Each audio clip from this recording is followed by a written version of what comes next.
Russia की internet research agency का शुमार दुनिया में डिस इन्फॉर्मेशन फैलाने वाले इदारों की सफ़े अव्वल में होता है। कई अंदाजों के मुताबिक ये कंपनी 2013 से एक्टिव है और इसका मालिक रशियन हुकूमत के ख़ास लोगों में शामिल है। ऑक्सफोर्ड यूनिवर्सिटी की एक तहकीक के मुताबिक इस इंटरनेट रिसर्च एजेंसी ने 2015 से 2017 तक फेसबुक पर सिर्फ अमेरिका के मुतालिक जो मैसेजेस पोस्ट किए उन्हें तकरीबन 3 करोड़ लोगों ने शेयर किया, ये जाने बगैर कि उन मैसेजेस की अक्सरियत झूठ पर मबनी थी और वो एक मुनज़्ज़म प्रोपेगेंडा कैंपेन का हिस्सा थे। ज़रा सोचिए कि अगर मैं और आप भी इस तरह लगातार प्रो रशियन प्रोपेगेंडा की जद में होते तो शायद हम भी अब तक रशियन हुकूमत के गुण गा रहे होते।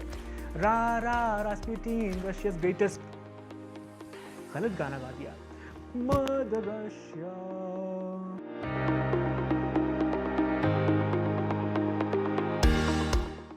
डिस इन्फॉर्मेशन को समझने के लिए ये जानना बेहद ज़रूरी है कि इंटरनेट पर ये झूठी मालूमात कैसे फैलती हैं।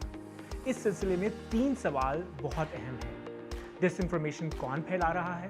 डिस इन्फॉर्मेशन मैसेजेस की खसूसियात क्या हैं? और जब ये मैसेजेस हमें रिसीव होते हैं तो हमारा इनके बारे में रद्द अमल क्या होता है? हम एक एक करके मालूमाती इंतशार के इन तीनों एलिमेंट्स पर नज़र डालेंगे। डिस इन्फॉर्मेशन फैलाने वाले कारिंदे सरकारी भी हो सकते हैं और गैर सरकारी भी। सरकारी सतह पर इन्हें अक्सर रियासती सरपरस्ती हासिल होती है, जबकि गैर सरकारी हैसियत में ये अक्सर नज़रियाती मफाद के लिए झूठी मालूमात फैला रहे होते हैं। मुमकिन है कि एक ही तरह के झूठे मालूमात फैलाने वाले लोग आपस में एक दूसरे से कोई ताल्लुक़ ना रखते हों, लेकिन ऐसा भी देखा गया है कि ये किसी ग्रुप के मेंबर हों या फिर किसी नेटवर्क में शामिल हों जहां पर इन्हें झूठी मालूमात लिखने और शेयर करने के हवाले से ख़ुसूसी हिदायत इनके लीडर्स की तरफ से दी जाती हैं। डिस इन्फॉर्मेशन फैलाने के पीछे काफ़ी मकासद हो सकते हैं। कुछ लोग माली फ़ायदे के लिए झूठी मालूमात फैलाते हैं, कुछ एक सियासी पार्टी को दूसरी सियासी पार्टी के ऊपर सबकत दिलाने के लिए, और कुछ के सामने समाजी मसाइल या समाजी वैल्यूज़ जो हैं वो ज़्यादा अहम होती हैं। इसके अलावा बाज़ औक़ात डिस इन्फॉर्मेशन नफ्सियाती मकासद हासिल करने के लिए भी फैलाई जा सकती है, जैसे कि लोगों में इंतशार पैदा करना, अफरा तफरी पैदा करना। इसकी मिसालें रियासतों के माबैन डिस इन्फॉर्मेशन कैंपेन्स में देखी गई हैं। तमाम डिस इन्फॉर्मेशन कारिंदे इंसान नहीं होते। बाज़ औक़ात इसमें सॉफ्टवेयर एप्लीकेशन जिन्हें इंटरनेट की ज़ुबान में बॉट्स कहा जाता है का भी इस्तेमाल किया जाता है। मुतल्लिका ऑडियंस अपने ग्रुह के मेंबरान भी हो सकते हैं, दीगर समाजी ग्रुप्स जैसे कि लॉयर्स, डॉक्टर्स, मजहबी बरादरी वगैरह, या फिर पूरा माशरा इनकी इंटेंडेड ऑडियंस हो सकता है।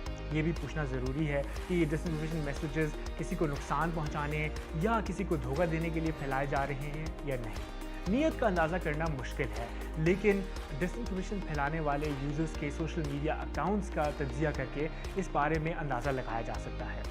डिस इन्फॉर्मेशन मैसेजेस तवील दौरानिए के लिए भी क्रिएट किए जाते हैं ताकि इन्हें महीना ब महीना या साल ब साल दोबारा इस्तेमाल किया जा सके। बाज़ औक़ात ये छोटे दौरानिए यानी चंद हफ्तों या चंद महीनों के लिए क्रिएट किए जाते हैं, और अक्सर ये देखा गया है कि किसी रीसेंट करंट अफेयर्स वाक़े के हवाले से भी डिस इन्फॉर्मेशन कैंपेन्स तैयार की गई। डिस इन्फॉर्मेशन मैसेजेस में गुमराहकुन हेडलाइंस और कैप्शंस का इस्तेमाल काफ़ी आम है। इसके अलावा फ़ोटोशॉप या डॉक्टर्ड इमेजेस जिनमें जोड़ तोड़ करके झूठी मालूमात फैलाई जाती हैं। इसके अलावा चंद मैसेजेस ऐसे होते हैं जो सरासर झूठ पर मबनी होते हैं। कुछ झूठे पैगामात गैर कानूनी भी हो सकते हैं। मिसाल के तौर पर पाकिस्तान में साइबर क्राइम लॉ के तहत ऑनलाइन हरासा किए जाने वाले पैगामात काबिल सज़ा हैं। झूठे पैगामात में अक्सर किसी मशहूर ब्रांड या शख्सियत की शनाख्त की नकल करके भी लोगों को धोखा दिया जाता है।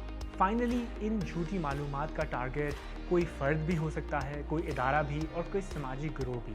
इसके अलावा पूरा मुआशरा भी चंद डिस इन्फॉर्मेशन मैसेजेस के निशाने पर हो सकता है। जब सोशल मीडिया पर हमारा सामना किसी झूठी इन्फॉर्मेशन से होता है तो हम या तो इसके झूठ को पहचान कर इसे मुकम्मल तौर पर रद्द कर देते हैं, या फिर इससे धोखा खाकर इसे तस्लीम कर लेते हैं। और कुछ केसेस में ऐसा भी होता है कि हम किसी डिस इन्फॉर्मेशन मैसेज के कुछ हिस्से पर तो एतबार करते हैं, लेकिन कुछ हिस्से के हवाले से शक और शुबे में पड़ जाते हैं।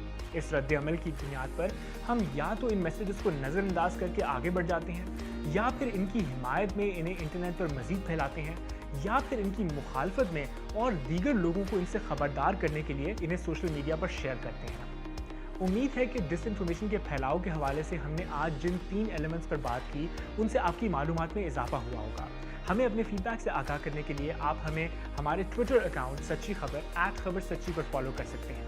इस ट्विटर अकाउंट के जरिए हम कोरोना वायरस के मुतालिक फैलने वाली झूठी मालूमात की भी निशानदेही कर रहे हैं, तो उम्मीद है कि वो भी आपके लिए फ़ायदेमंद साबित होगी। अगले एपिसोड तक शुक्रिया और खुदा हाफिज़।